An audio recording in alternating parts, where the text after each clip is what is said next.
Assalamualaikum warahmatullahi wabarakatuh. Yang terhormat Bapak Ibu, dosen dan teman-teman sekalian, puji syukur kita panjatkan kehadiran Tuhan Yang Maha Esa. Karena atas rahmatnya kita dapat berkumpul pada malam hari ini. Kami dari kelompok E3 akan mempresentasikan hasil proyek kami yaitu pembuatan simulasi 3D Monumen Nasional Monas dengan menggunakan C++ dan diberi OpenGL. Sebelum memulai, izinkan saya memperkenalkan anggota kelompok kami. Ada saya sendiri, Aswan, yang akan memandu jalannya presentasi, lalu ada rekan saya Alfian, Siti Marwah, Syawaluddin, dan Milani Hidayah. Baik, untuk memulai presentasi, saya persilahkan rekan saya Alfian untuk menjelaskan program dan teknik yang kami gunakan. Kepada Alfian, dipersilahkan dengan hormat. Baik, terima kasih moderator atas kesempatannya.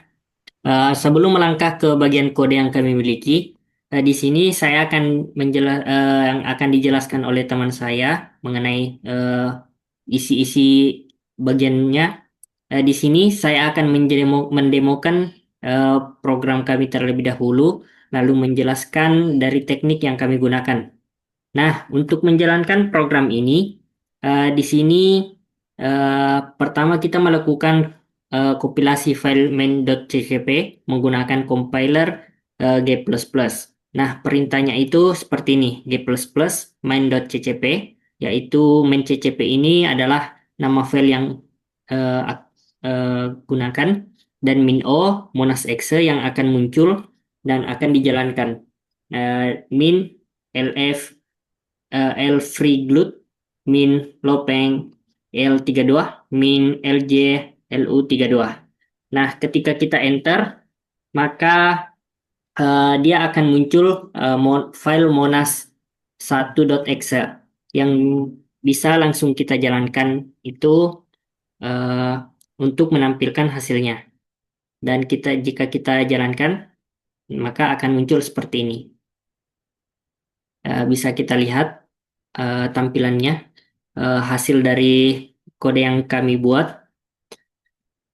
Untuk teknik yang kami gunakan di sini adalah menggunakan pemodelan hierarkis. Kami membangun objek-objek kompleks seperti Monas dengan menyusun bentuk-bentuk dasar yaitu kubus menggunakan glut solid cube. Setiap bagian dari Monas kami buat dalam fungsi terpisah, yaitu contohnya lapangan hijau, raut tangga, eh, dan yang lain-lainnya.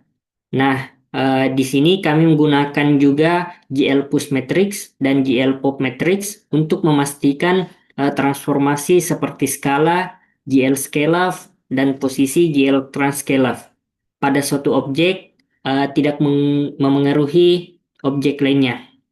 Mungkin itu penjelasan singkat mengenai cara menjalankan programnya dan teknik-teknik yang kami gunakan. Eh, Selebihnya saya kembalikan ke moderator. Baik, terima kasih Alfiansyah, penjelasan yang kooperatif. Sekarang kita akan naik ke bagian badan tubuh. Untuk bagian ini akan dijelaskan oleh Siti Marwah. Dipersilahkan dengan hormat.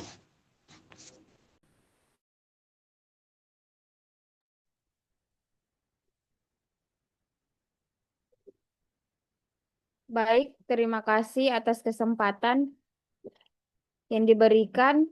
Jadi di sini saya akan melanjutkan penjelasan bagian badan utama, tugu hingga bagian cawan atau mangkok api di puncaknya.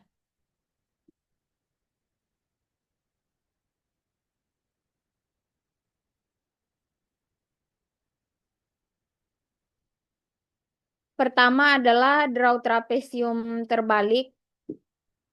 Ini adalah bagian dasar tugu yang melebar ke atas. Kami membuatnya dengan perulangan, di mana di setiap langkah perulangan kami menggambar sebuah balok tipis. Skala balok ini dihitung menggunakan interpolasi linear agar ukurannya berubah secara halus dari skala bawah ke skala atas. Selanjutnya di dalam fungsi draw trapesium terbalik, draw trapesium terbalik, float T sama dengan float I dibagi segmen. Float scale sama dengan base scale dikali 1 dikurang T ditambah top scale dikali T. Itu adalah interpolasi skala GL Scalef atau scale tinggi total dibagi segmen scale. Selanjutnya adalah bagian utama yaitu draw badan tugu. Konsepnya sangat mirip, namun kali ini bentuknya mengkerucut ke atas. Jadi interpolasi skalanya kami balik dari skala yang lebih besar ke skala yang lebih kecil. Di dalam fungsi draw badan tugu, float T sama dengan float I dibagi segmen, float scale sama dengan base scale, 1 dikurang T ditambah top scale. Dikali T base scale, top scale, GL scalef, scale tinggi, dengan menggunakan perulangan sebanyak 60 segmen. Kami mendapatkan badan tugu yang terlihat mulus. Terakhir dari bagian draw mangkok api, yaitu bagian cawan yang menopang api. Bagian ini juga dibuat dengan teknik yang sama, yaitu perulangan balok-balok tipis yang skalanya melebar ke atas untuk menciptakan bentuk seperti mangkok. Mungkin itu saja penjelasan dari saya. Terima kasih, saya kembalikan ke moderator.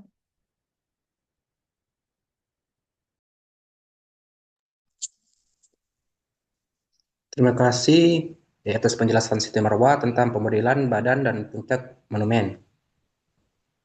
Selanjutnya kita persilahkan Syawal Akhdin untuk menjelaskan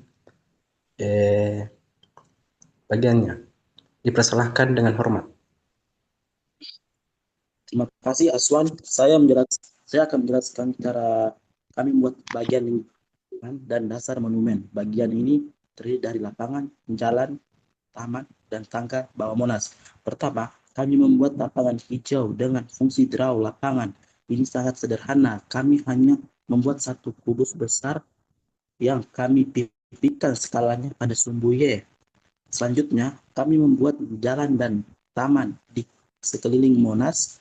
Konsepnya sama, yaitu menggunakan grup solid yang diatur posisi dan skalanya. Misalnya, pada fungsi draw Taman Monas, kami membuat 4 jalan utama dan 8 blok taman kecil di sudut-sudutnya. Terakhir adalah bagian tangga atau pelataran bawah Monas yang dibuat di fungsi draw tangga. Bagian ini kami buat menggunakan perulangan for untuk menyusun 4 lapisan balok yang ukurannya semakin mengecil ke atas, menciptakan efek seperti tangga.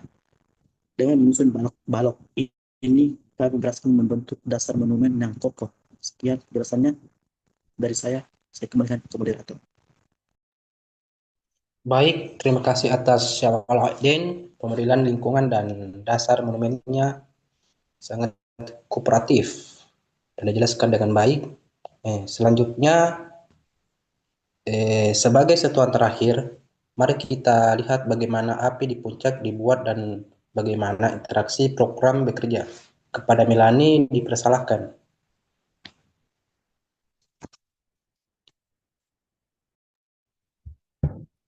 Baik, terima kasih Aswan. Saya akan menjelaskan bagian terakhir yang paling ikonik, yaitu api kemerdekaan serta fitur interaktif program.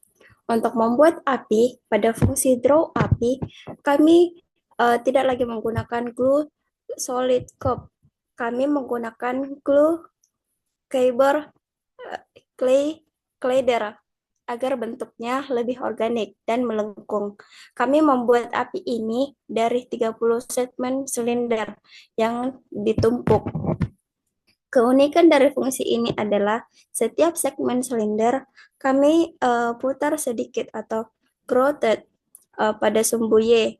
Hal ini memberikan efek visual seolah-olah api tersebut bergelombang atau memiliki tekstur. Selanjutnya, untuk interaktivitas, kami menambahkan dua jenis gerakan. Pertama adalah gerakan yang dikontrol oleh pengguna. Fungsi Special Case akan mendeteksi penekanan tombol panah kiri dan kanan untuk memutar seluruh model. Kedua adalah animasi otomatis yang ada di fungsi idle. Fungsi ini akan terus-menerus dipanggil saat program tidak melakukan apa-apa. Di dalamnya, kami mengubah nilai sudut rotasi Angel Y dan Angel X secara perlahan, sehingga model akan berputar dan sedikit bergerak naik turun secara otomatis. Ini membuat simulasi terasa lebih hidup. Baik, itu saja penjelasan dari saya. Saya kembalikan kepada moderator. Baik, terima kasih penjelasan pemodelan API dan interaksinya yang dijelaskan oleh Melanie. Sangat kooperatif.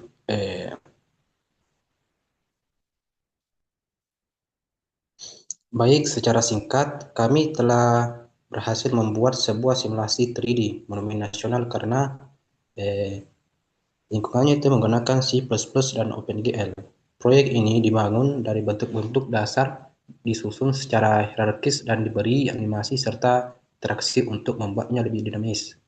Kami menyadari masih banyak kekurangan dalam proyek kami, oleh karena itu kritik dan saran membangun sangat kami harapkan. Sekian dari kelompok kami, mohon maaf atas segala kekurangan. Terima kasih atas perhatiannya. Assalamualaikum warahmatullahi wabarakatuh.